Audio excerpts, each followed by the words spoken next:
आप सभी को मेरी राम राम। घर में अगर लड्डू गोपाल जी हैं तो इस कथा को एक बार अवश्य सुने।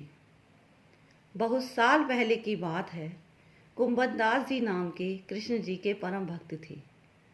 उनका एक ही बेटा था, उसका नाम था रघुनंदन। कुंभनदास जी के पास एक मनमोहक बांसुरी बजाते हुए कृष्ण जी की मूर्ति थी।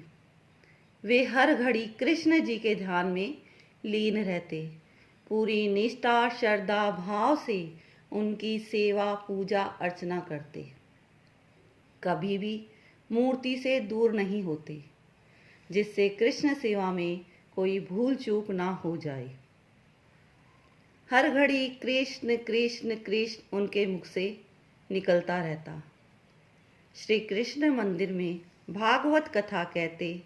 वे कथा इतने सरल और मीठे शब्दों में सुनाते कि लोग उनकी कथा सुनकर मंत्रमुग्ध हो जाते।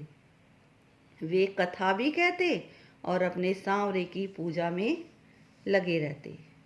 एक दिन वृंदावन से किसी सेठ जी ने उन्हें भागवत कथा कहने के लिए न्योता भेजा। पहले तो उन्होंने साफ इनकार कर दिया, पर बाद में लोगों के समझाने पर जाने को तैयार हो गए। उन्होंने कहा कि तुम भगवान की पूजा की सारी तैयारी करके जाना और कथा सुनाकर रोज वापस लौट आना और आकर भगवान की सेवा और पूजा करना। इससे तुम्हारा नियम नहीं छूटेगा। उसने अपने पुत्र को अपने पास बुलाया और कहा, बेटा रघुनंदन, मैंने ठाकुर जी का भोग बनाकर थाली में लगा दिया है।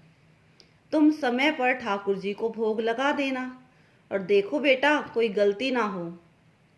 रघुनंदन ने जब समय हुआ तो भोग की थाली ठाकुर जी के सामने रख दी। उसने प्रभु से प्रार्थना की कि हे ठाकुर जी आइए और भोग खाइए। इसके बालक मन में तो था कि ठाकुर जी स्वयं आएंगे और थाली के भोजन को खाएंगे। उसने बार बार ठाकुर जी से प्रार्थना की कि ठाकुर जी आइए और भोग खाइए। उसे तो लग रहा था कि ठाकुर जी खुद आकर अपने हाथों से भोजन को खाएंगे और वह बैठा बैठा उन्हें देखता रहेगा। जब बहुत बार कहने पर भी ठाकुर जी नहीं आए तो वह उदास होकर रोने लगा और आंखें मूंद ठाकुर जी का नाम लेने लगा। तभी ठाकुर जी बालक का रूप धर के भोजन करने बैठ गए। रघुनंदन ने जब आंखें खोली तो देखा ठाकुर जी तो थाली का भोजन खा रहे हैं। वो बड़ा खुश हुआ।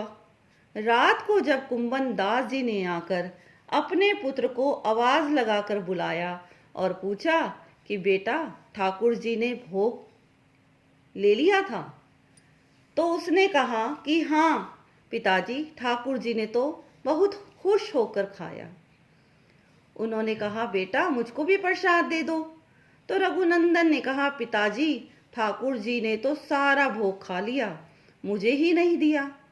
कुंभनदास जी ने सोचा कि बच्चा है, शायद भूख लगी होगी और खुद ही खा लिया होगा सारा भोग। अब तो हर रोज ऐसा ही होने लगा। कुंभनदास जी थाली में भोग रखकर जाते और अपने पुत्र को भोग लगाने को कह जाते, पर जब शाम को घर आकर प्रसाद मांगते तो बेटा कहता कि ठाकुर जी ने खा लिया। अब कुंभनदास जी को लगने लगा कि बेटा तो झूठ बोल रहा है, पर यह झूठ क्यों बोल रहा है। उस दिन उन्होंने थाली में भोग के लिए लड्डू रख दिए और घर के बाहर छुप गए। जब भोग का समय हुआ तो रघुनंदन ने फिर से ठाकुर जी को पुकारा। ठाकुर जी फिर से बालक का रूप धरकर आए और थाली में से लड्डू उठा उठा कर खाने लगे। कुंभनदास जी छुपकर सब देख रहे थे। ठाकुर जी को देख उनकी आंखों से जलधारा बहने लगी। वे दौड़कर ठाकुर जी के चरणों में गिर गए और विनती कर कहने लगे। उस समय ठाकुर जी के एक हाथ में लड्डू और दूसरा हाथ लड्डू पर जाने वाला था कि वे वहीं जड़ हो गए।